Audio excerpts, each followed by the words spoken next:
Everything old is new again. America's entertainment pop culture talk show. It may well possess a rudimentary intelligence. I'm trying to think, but nothing happens. There's a great disturbance in the force. Hello, I'm Mr. Red. Come on, Mark, like a job for me. Where's the goodies? Leave the gun. Take the cannoli. I bet you wouldn't have done anything like this if Mom and Dad were here. You filthy criminal. Excuse me while I whip this out. Go ahead. Make my day. Here are your hosts, Douglas Viviani and David Cohen. You show me your friends, I will show you your future. So there was a time in my life I didn't want to be here anymore. And I remember looking up and just saying, Mom, you are my hero. Everything I am, everything I hope to be was because of you. We are defined by our choices. See, we have two lives, the one we're born with and the one we make. And the greatest risk in life is not taking one. You're going to miss 100% of the shots you don't take. We can no longer back down. We can no longer sit down. We are going to stand up, step up, and speak up against bullying and abuse.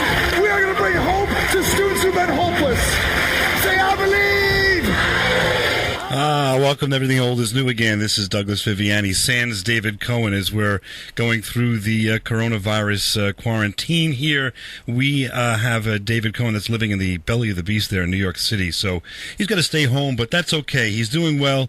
He'll be back, and I have a special guest that will be, we're not going to say replaced, but just taking his place for the day admirably, that's for sure, because during these difficult times, when we're being quarantined, a little bit scared and frustrated, you got to kind of have a battle here against this invisible foe, and sometimes we need a champion. And listen, let's face it, the person to help us lift our spirits and someone who can remind us of the power we have inside ourselves to overcome almost everything with the help of others, and dare I say it, most importantly, with the help of and guidance of God himself. Well, that's our guest. You just heard a little bit from him. He's a 3-time Golden Gloves champion boxer, and he's also known as Johnny B. Bad, and the wild man, marvelous Marc Mero, who is a 3-time WCW World TV champion, and later became the WWE Intercontinental champion.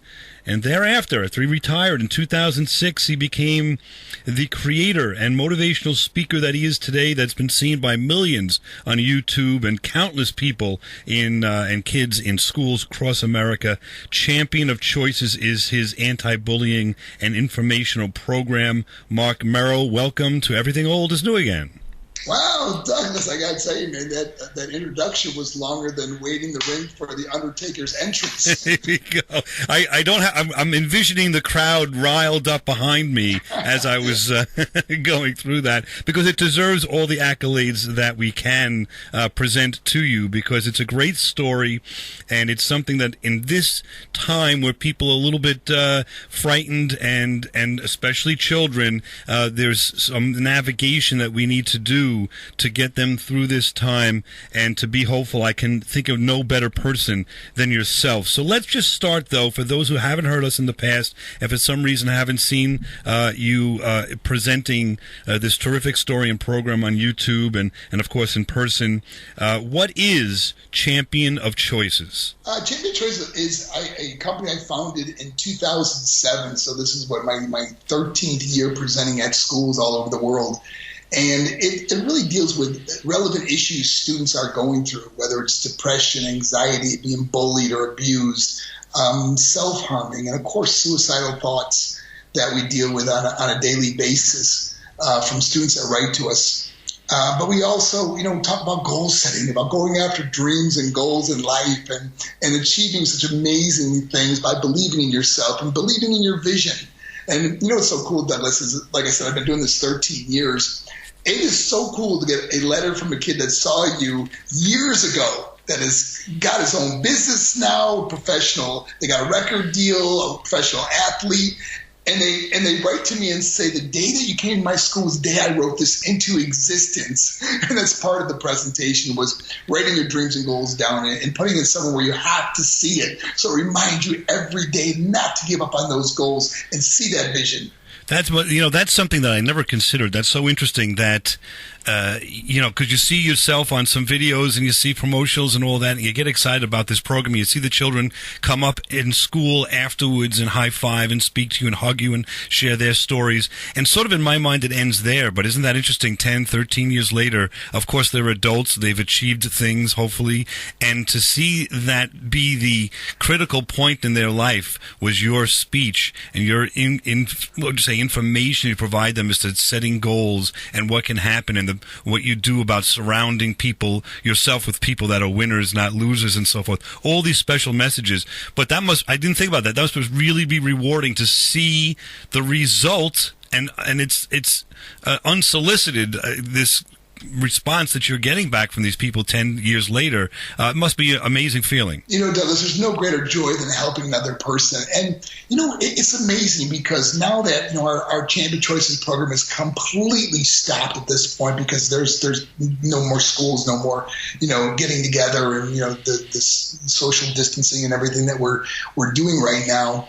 And it's so weird because when I'm doing 250 events a year, I'm going, and all of a sudden that part of your life stopped. I mean, completely stopped. It was like get up the next day and there's no place to go, It really made me just really dig deep into myself because I never realized how much that stage has also been my therapy, how much I need that my joy in life, my calling, if you will, is helping other people. I've been spending so much time online now answering so many messages from students, and I gotta tell you, Douglas, it's very sad because now these kids are home. They're scared. I mean, be honest with you. I mean, this is a troubling time that we're living through. And I share with my, we all go through adversity in life, and it's not so much about the situation you're in; it's how we respond to it that makes all the difference. Many people often visualize the worst thing that's going to happen, and it's like they go really negative, and therefore causes depression, anxiety, sleepless nights, arguments, bitterness, resentment, whatever it would be. It causes these terrible things that happen in life. And I also often say, we've all been through trauma in our life. Probably everyone listening to this has been through something, And so I say, if you look at things that you went through a year later, how much do they really matter in life? Things we worried about. Most of our worries never happen or are never as bad as we envision them because we tend to go to the worst case scenario. The world's coming to an end. There's no more jobs. There's no more. I'm telling you right now, I have faith. Fear builds mountains. Faith removes it. We're going to get through this. And we'll probably be a better country because of it, because we realize so much about how fragile life is, how precious life is. And if you're home alone, you're home with your family, man, this is quality time. I always say, if I had quality time with my kids, if I had more time, well, we have that time. Don't let it go by and then look back and say, gosh, I wish we would have done this or we would have done that. Do productive things with your family. Turn off the cell phones, man. Our smartphone has outsmarted us, okay? I agree 100%, and we'll get to that also in the other sections. I also want to ask you for some specifics, but one specific that came to light, I've heard you speak about this, I speak about it, I don't know what happened to it, it never stopped in my family, but it seems to have stopped in America, is number one, cooking dinner, and number two, forget where it came from, that the family sits down and has a dinner together. It's foreign to me, and I know it exists, but it's foreign to me to hear people say that the families don't even eat dinner together anymore. Yeah, and you know what? And that's we got to take. Parents have got to take responsibility for this. Okay, I mean, we raise a generation that is so used to everything being fast food or going through a drive-through or eating on your own or eating up in your room or something. We've got to set boundaries. I mean, believe it or not, kids want boundaries. and when you can sit down at a table, and that was like a part that, before my parents got divorced, that was part of our daily routine. Dad would come home from work, Mom would have dinner ready, we all sit down, how was your day, you talk about things. And now, even when you go out to dinner, I remember I've been out to dinner where the table across me was a parent with 5 kids, and they're all on their phones, earbuds. I mean, there's not communication. We've got to take control and say enough is enough. put away the phones. Let's have conversation. When you leave this world, you're not going to care how many followers you had. You're not going to care how many likes you had or what someone said about you. You're going to care. The person you're going to want to ask for is your family, mom, dad, your husband, your wife. Relationships are what's most important, Douglas. I agree 1,000%. We will continue that and some more discussion. Maybe we'll talk a little bit about wrestling, but I want to talk to us through this difficult time with Marc Mero, champion of choices, anti-bullying, anti-drug, inspirational program that you can look into right now by going to ThinkPoz with a Z, P-O-Z, thinkpoz.org, thinkpoz.org. Maybe have yourself write to your school, which I've done and I'm going to continue to do, to try to have Marc, when all this clears, and it will clear, visit your school for some inspiration to your kids and yourself. It's a tremendous program. We'll be back right after this with Marc Mero, WWE Intercontinental Champion and champion of choices now. We'll be back right after this, and everything old is new again. Now, back to America's entertainment pop culture talk show. Everything old is new again, with Douglas Viviani and David Cohen. Mero thought he was Ali that time, showboat, and Rock made him pay for it. And now Mero out of the corner. Kick to the midsection. What a DDT! The Rock planted it. Here's the cover. Hooks the leg. And Mero gets the left shoulder up. Rock playing rope-a-dope with a dope. But Marc Mero not ready to go down just yet. Welcome back to Everything Old is New Again. That's a little bit of a look back into 1998 WWE Shotgun with The Rock, pile-driving Marc Mero, champion of choices, an anti-bullying, anti-drug, inspirational program. Can be learned more about, if you will, at thinkpoz.org, and have Marc Mero visit your school, your junior high school, your high school, wherever it may be, your organization. Schedule that. And as we get through this time, I bet you hopefully the summertime and certainly next year you can schedule for the school year. Marc Mero will respond for sure. You go to info@thinkpoz.org, info@thinkpoz.org. But in this time now that we are sequestered for sure with our families, now certainly I understand it's a burden for sure if you're working 9 to 5 at home and your children are at home homeschooling 9 to 5. The children now do need, it's a change for them. It's frightening for them. Life can then be affected by the things that happen while they're children. And if we take this opportunity to do something negative or positive, I think it's going to last with them. And so, Marc, I would suggest or ask you, because you have quite a bit of experience with the younger people, what would you suggest parents do to try to reassure and or provide activities to children that would be in a positive nature, as opposed to, kind of saying, okay, just sit in your room and do the work, by computer? Douglas, I get a lot of letters from students, and and a lot of them are just they ramble on and complain about a lot of different things. And when I say complain, there's certain issues that I do understand, and kids want to vent to and say my mom, my dad doesn't understand what I'm going through, and maybe so. And this is something that I think it's so important to spend that time with your kids. This is time we'll never get back. You can make more money, but you can't make more time. And this is maybe we'll look back on our life and say, what a blessing that we were able to sit down every night and have dinner together. We were whether you want to do a puzzle together.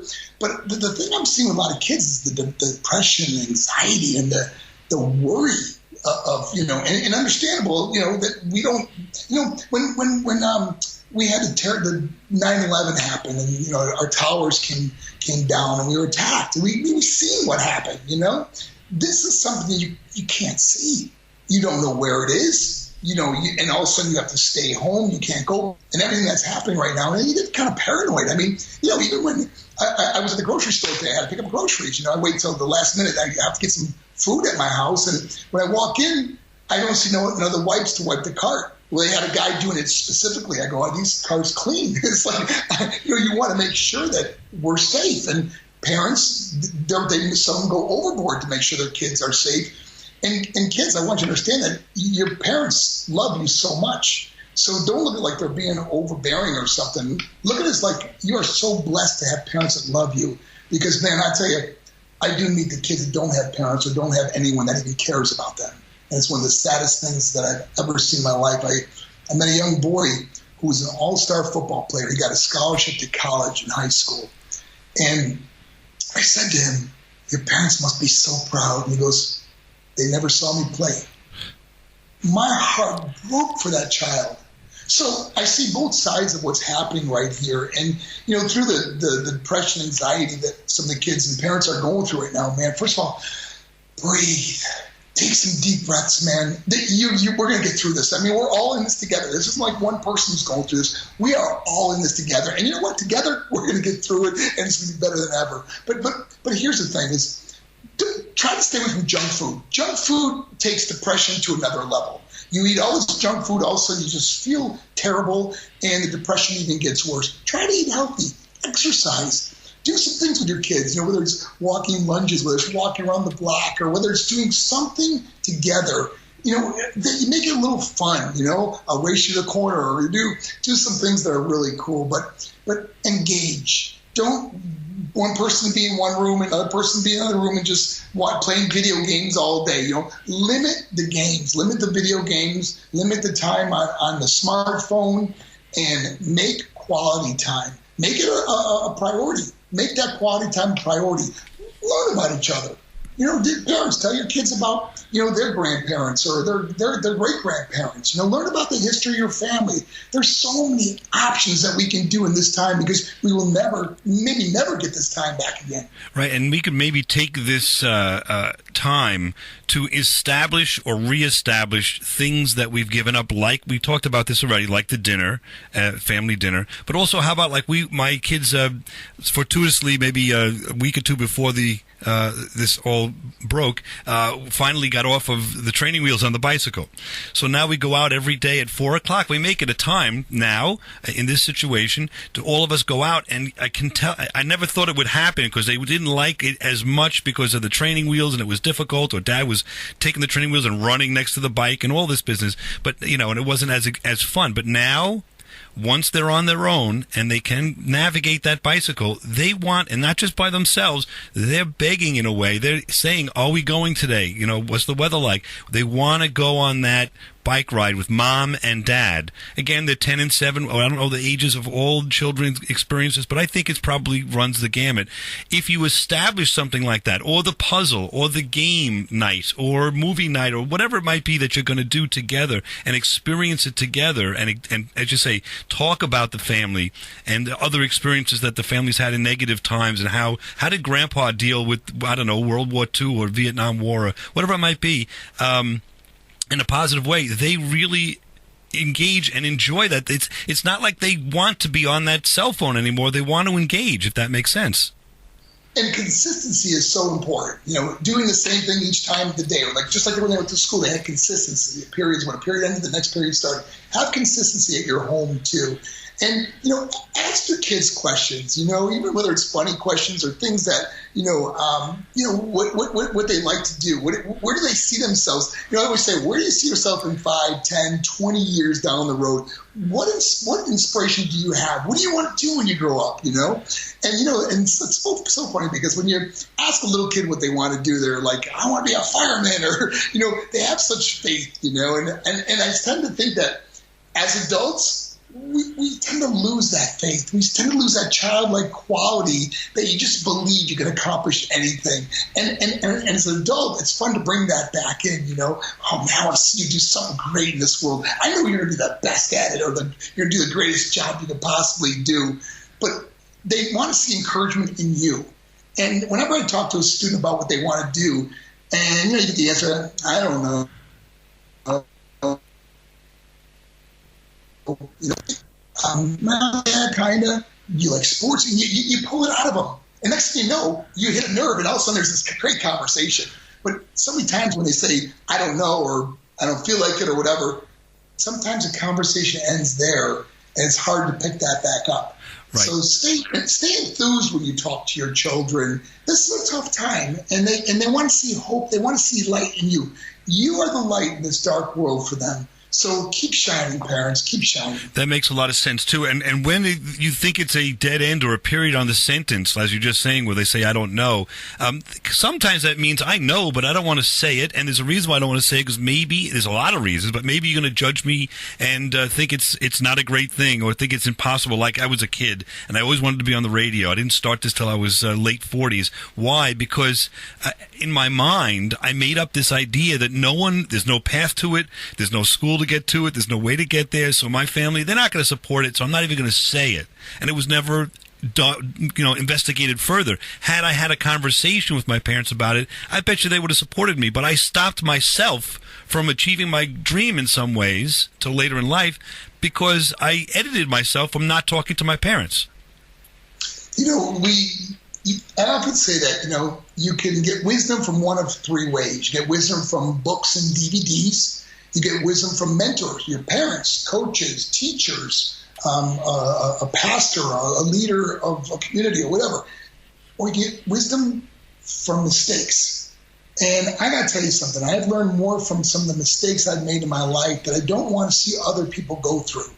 And I think as a parent, as an adult, as a communicator, I want to be really blatantly honest and say, hey, this is what I did. Let me share with you where my good choices took me, but let me also be very honest where those bad choices took me. And when a kid hears some of the things that you went through and the difficulty you went through from making those bad choices, they often said, man, I don't want to go through that. I don't ever want to have to deal with that. And it really can make a change in someone's life. So parents, please be blatantly honest with your kids about situations and the detrimental effect drugs, alcohol, whether it's some type of abuse or something that or you went through or someone went through, we got to be really honest with kids. Are smarter than we give them credit for. When you said earlier about, I don't know if I show this to my daughter. I speak at churches and family nights where they bring little kids to the events. But the beautiful thing about a young child seeing my event, they're often with their parents, and they have someone to reach over and hug if they're getting a little teary-eyed or emotional, because I talk about the death of my mother, my father, my brother, my sister. But even doing so, it brings families closer together because they go, wow, I never realized how bad I treated my siblings. I never realized how I talk back to my mom all the time or don't listen to her or whatever it would be.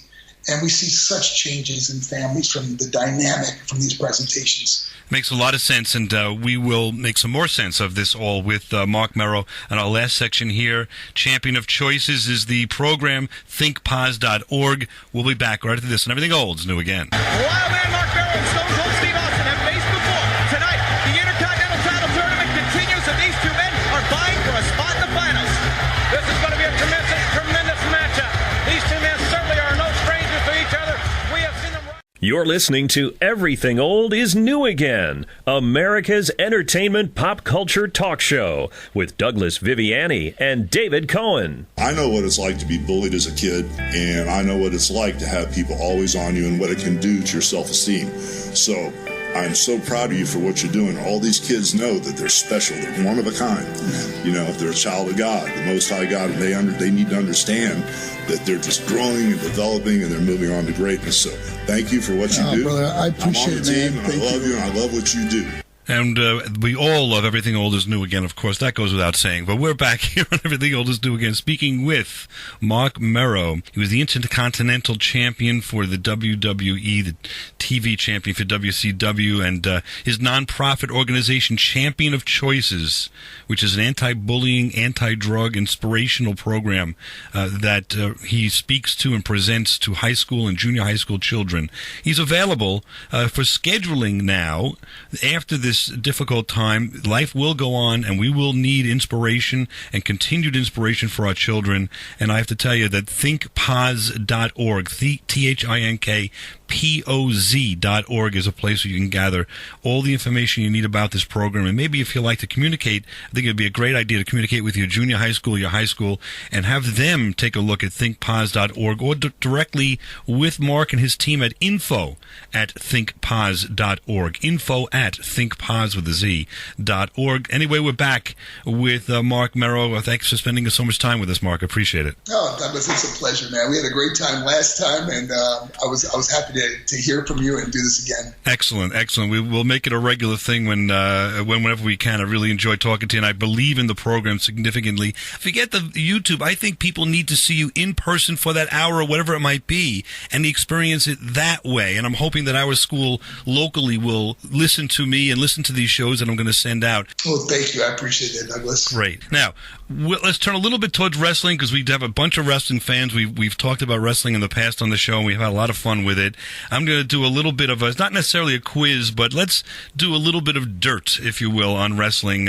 You wrestled in both the WCW and the WWE, so I'm going to take about 8 wrestlers that you wrestled personally in the ring, and maybe whatever you feel like talking about with these people, maybe the sort of a mind exercise here, and see if we can jog any memories that could be fun for the listeners to hear about either Diamond Dallas Page or Lex Luger or Sting, Cactus Jack, Paul Orndorff, Honky Tonk Man, Arn Anderson, or Dustin Rhodes, also as Goldust in the WWE. Those are a few that you wrestled in the WCW. I don't know, it's hard to say, put you on the spot, but does anything come to mind with any of those gentlemen? Well, it's funny. I just spoke to DDP yesterday, and we had a long conversation. You know, we're both kind of quarantined at home, and which is really, it's like putting us in jail, you know. So we had some laughs yesterday because DDP is one of the most positive people you're ever going to meet, you know.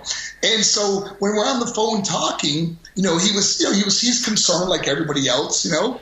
And I made a joke to him. I said, "Listen, I want you to hang up and have the real DDP call me back." But we laughed, and he is just doing so many amazing things. But now he is probably one of the guys. There's probably 3 guys I wrestled probably more than anybody, and he's one of those 3 guys. And because we did so many programs together. Pay-per-views and of course house shows. We were wrestling each other every single night. So I'm estimating we wrestled upward around the 200 mark, 200 times against each other. And this is over many, many years. But it was really kind of cute story was Dallas is a perfectionist when it comes to his what he wants done in the ring or how the match should go.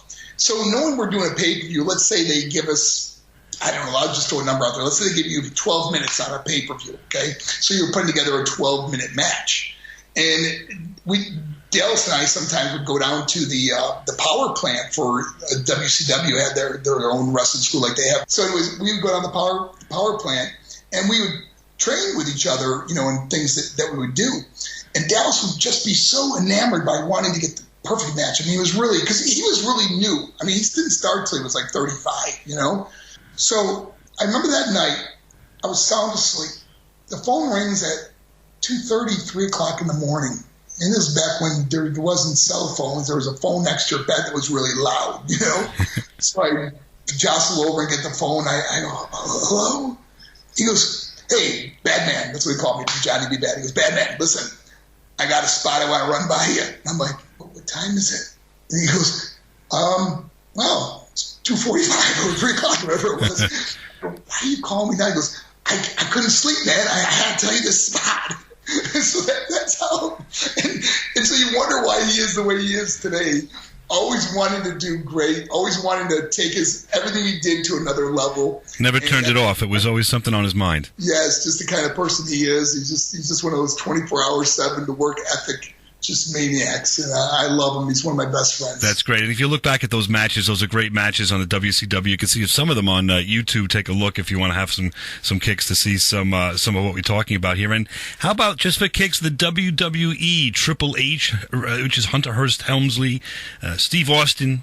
You wrestled Owen Hart, Jerry Lawler. The Undertaker, Jeff Jarrett, Vader, Val Venus, Eagle, what am I saying? Edge, and I think The Rock as well. So I don't know if there's anybody in there you want to tell let us me throw about. a Stone Cold story out to you, okay? I just did his podcast not too long ago, and he claims that I was partly responsible for coming up with Austin 3:16. I said, how was I responsible? And he told me that during the match, I inadvertently kicked him in the mouth. It was so bad. And then he had to wrestle one more match after beating me in the King of the Ring. So he beats me in the King of the Ring, but he has to go to the hospital and be stitched up. And during that time is when he found out that Jake did this promo on him. Then he came up with the Austin 3:16. He said he never would have had the time to do that if it wasn't for me kicking him in the mouth. So I just told him about the royalties he owes me then. Okay. I was going to say, if you need a lawyer for that, I know I'm a lawyer myself, so I know I can help you. He's the number 2 guy. Like I said, there's 3 guys I probably wrestled more than anybody. Because Stone Cold and I were both in WCW, he was stunning Steve Austin back then. I was Johnny B. Bad. We wrestled each other many, many times, pay-per-views and so on, in WCW house shows. And then, of course, both of us going over to WWE and wrestling many times in the WWE. So he's another guy that I wrestled many, many times. And the other guy was probably Triple H, was the other one that I wrestled hundreds of times because we were doing programs together in WCW and WWE together. And Triple H now worked his way up the ladder there, and I think is somewhat in charge of the WWE, or at least in the brain trust there. So, what do you think of wrestling today? If we want to take a look at it, I sort of feel that I've lost my way. It might be because of my age. I don't know. I used to love it all the time, but it turned a little bit for me. It used to be more of a family entertainment. Now it's a little bit more subjective, I think. Well, I think the difference is, when I look back on my career, I was at WWE during the Attitude Era, And, I mean, you look across the dressing room, who's in there with you? I mean, you got The Rock, Stone Cold, Triple H, D-Generation X, The Undertaker, Shawn Michaels. I mean, you look at Mick Foley, you look at the stars that were in that locker room. They don't seem to build the stars like they did back then. And it's not a knock on anybody. Maybe we're just going through a transition. You're going to find someone that's going to take it up. I mean, John Cena came along and did a great job for many years and carried the big load for a long time. But I don't watch it as much because I'm more now because I'm home. But when I'm traveling, I didn't watch it as much. But I just don't see them building the stars that they did back when I was in the industry. Right. The personalities don't seem to be as big. They were over the top sometimes, the personalities. It was almost like a fun comic book in a way in some of them. And that, like, it kind of went on the line there of kind of like a little smile while you're performing your entertainment and your athleticism, and that was and the interviews were fun and funny with the different characters, and I don't know, I don't mean to judge, and I'm not an expert in this in any way, shape, or form, but when you were performing, I thought it was so much fun, and I really enjoyed it. And if you want to enjoy some of Marc's words in person, I think it'd be great to take a chance at looking at thinkpoz.org. thinkpoz.org. You can see some examples of and gather some information for Marc Mero, champion of choices, to visit your junior high school or high school. And further, some information about that would be on info, or you can email directly, I should say, at info@thinkpoz.org. thinkpoz.org, info@thinkpoz.org, and I encourage you to do that. He will answer, or his team will answer for sure. I know that. That's how we got him on the show, first time and second. He's very hands-on. He's there, and quite an inspiration for your children. We'll come back and talk about how we can use this positive attitude that he exudes, and some experience that he has with children, how he can guide children through this difficult time that we're having here, that we will survive, we will come out of it. But what do we do now and help the children through this and ourselves? We'll be back right after this on Everything Old is New Again. If you smell what The Rock is cooking. You're listening to Everything Old is New Again, America's entertainment pop culture talk show with Douglas Viviani and David Cohen. The Wild Man has done it! He is the new Intercontinental Champion! Ladies and gentlemen, the new Intercontinental Champion, the Wild Man, Marc Mero! Oh, what a night for you! Congratulations! We're so proud of you here! There we go, and we're proud of you for tuning into Everything Old is New Again here with Douglas Viviani, hosting Marc Mero, Champion of Choice. This is the program that he will come and visit with a junior high school around the corner. Communicate with him if you have some interest in doing that at info@thinkpos.org, and also he'll go to any organization, I'm sure, also that would use and can use his skills for inspiration and guidance. Again, info@thinkpos.org. Find out more information about the program, thinkpos.org. This is our last segment, and I wanted to talk about, again, we're here speaking to a gentleman that is, at this point in life, and for quite some time now, presenting a positive nature, or a positive message, and something that I think we all need now in this time. I think back to, and it reminds me a little bit of the way you speak, is Norman Vincent Peale's book, The Power of Positive Thinking. I know it's from 1952, and I know it goes way back when, and it's been talked about a little bit here and there, and also Think and Grow Rich.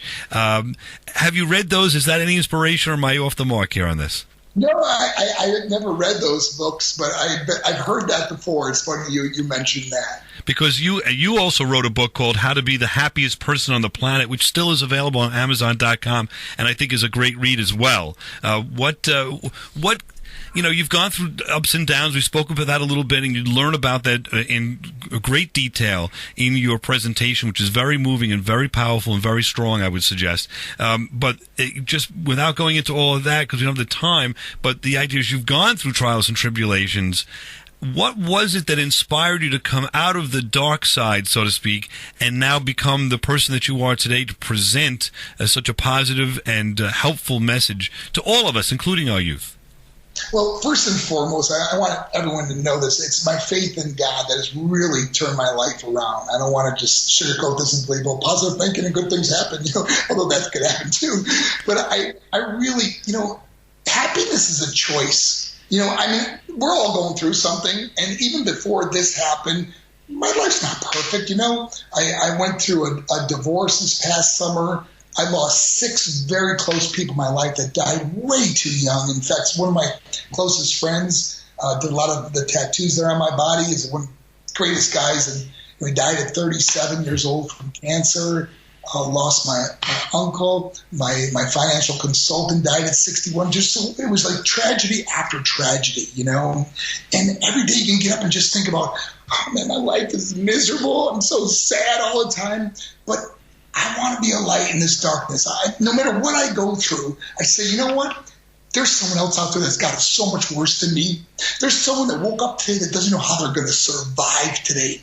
There's people right now from this coronavirus that are in respirators that don't even know if they're going to be alive tomorrow. And I think about that. I'm sitting here healthy, no matter what's going on in my life or what happened, how bad things might be. I'm alive, man. I'm going to be alive, and I feel good. I'm healthy, and I can be a positive light in this dark world. And that's what keeps me going, knowing I can make a difference.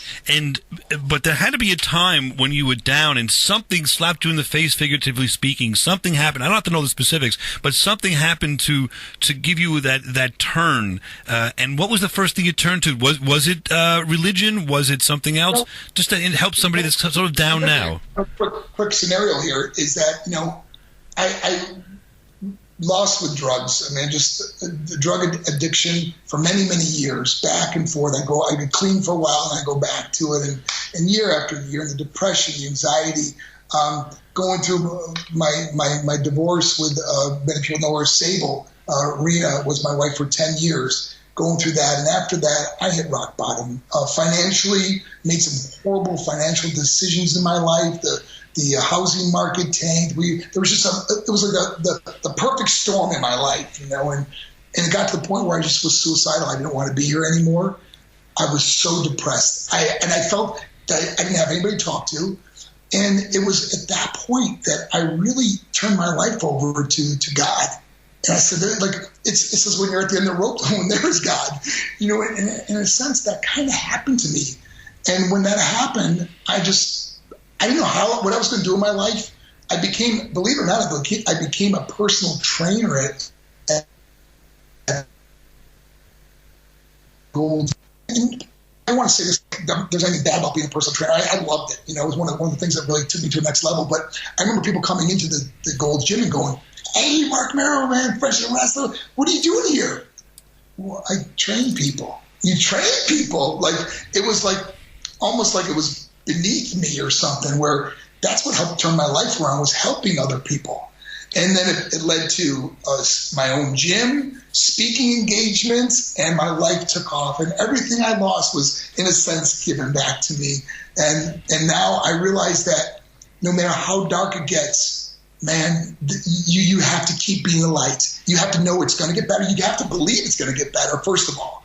Don't ever think that it's the end or it's never going to be any better, because you almost talk yourself into it.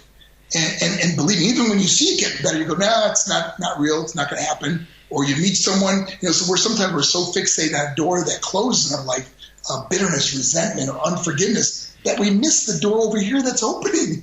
Right. So another thing that changed my life was forgiveness. Man, when I forgave everyone and everything, or people that I thought hurt me or did hurt me or whatever it was, man, it was like lifting all those weights off my shoulder. I have no bitterness, resentment, or unforgiveness towards anybody or anything.